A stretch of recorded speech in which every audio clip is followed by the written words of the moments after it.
Buenas tardes, estimada tutora Leila Bonet. Me presento, mi nombre es Albeiro Yela. Soy el estudiante delegado entre mi grupo de trabajo colaborativo para presentar este caso 4 en el programa PowerPoint. Entonces paso a compartir la primera plantilla con la portada referente al tema Evaluación de los factores de inestabilidad económica. Mi grupo y el de mis compañeros es el número 21. Ese sería el primer punto en la presentación. Bueno, acá vamos a exponer, voy a exponer lo que es la respuesta a la pregunta que dice, ¿cómo afecta la deuda pública al desarrollo de un país? Explique. Bueno, la deuda pública pues afecta, cada día es más elevada y afecta de manera negativa. Trae muchas consecuencias sobre el crecimiento económico de un país y pues aunque no hay un porcentaje establecido del PIB que diga hasta qué punto es bueno tener deudas. Eso sería como lo más relevante de esta primera pregunta. Bueno, en la segunda pregunta dice cómo era el endeudamiento de Colombia antes de la pandemia y cómo es ahora. A lo que pues se expone algunos datos del Banco de la República referentes a los años 2019, donde la deuda externa de Colombia alcanzó los 138.175 millones de dólares, lo que corresponde al 42,7% del PIB a diciembre del 2020. Bueno, de aquí en adelante pues se supone que los años posteriores al 2020 se ha aumentado bastante lo que es el endeudamiento de Colombia. Entonces, antes era menos pues el déficit fiscal y lo que tenía que ver con la alteración del PIB. Eso sería lo más relevante de esta respuesta a la pregunta número 2. Aquí hay los datos referentes a la deuda del sector público y el sector privado. En la pregunta 3 dice investigue y explique brevemente la evolución del déficit fiscal y la deuda. Aquí hay una exposición de la tabla con los años 2018, 2019 y 2020 referentes al déficit fiscal del PIB en Colombia.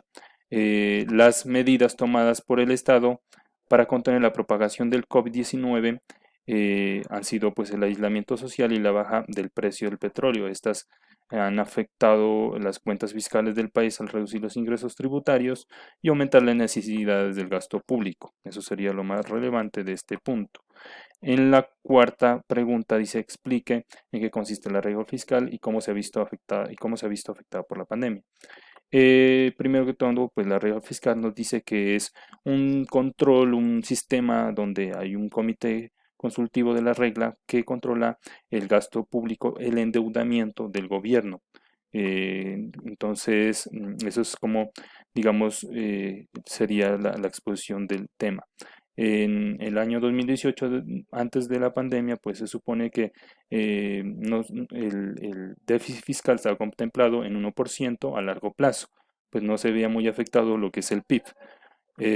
Bueno, ya más adelante, la regla fiscal en tiempos de pandemia, pues dice que empezó en vigor esta regla en el 2012, ¿no? Esta ley, la ley macroeconómica.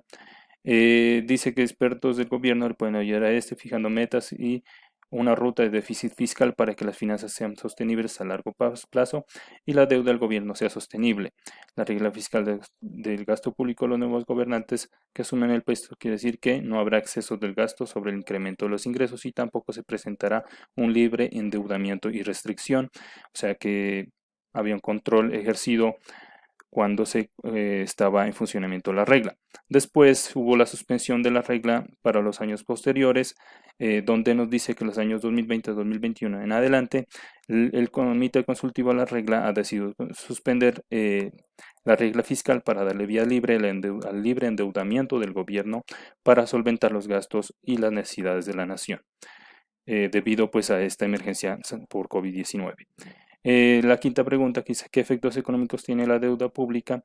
Y al corto y largo plazo, pues son eh, pues muchos efectos que puede tener, ¿no? Por ejemplo, los inversores ya perderán la confianza en la capacidad del gobierno para devolver los fondos prestados y los inversores exigirán tasas más altas sobre la deuda. Sería lo más relevante de esta respuesta. Acá están expuestos algunos de los también de los puntos de la misma respuesta y las tablas respectivas. Aquí haga la conclusión de cada uno de los puntos y la respectiva bibliografía. Gracias.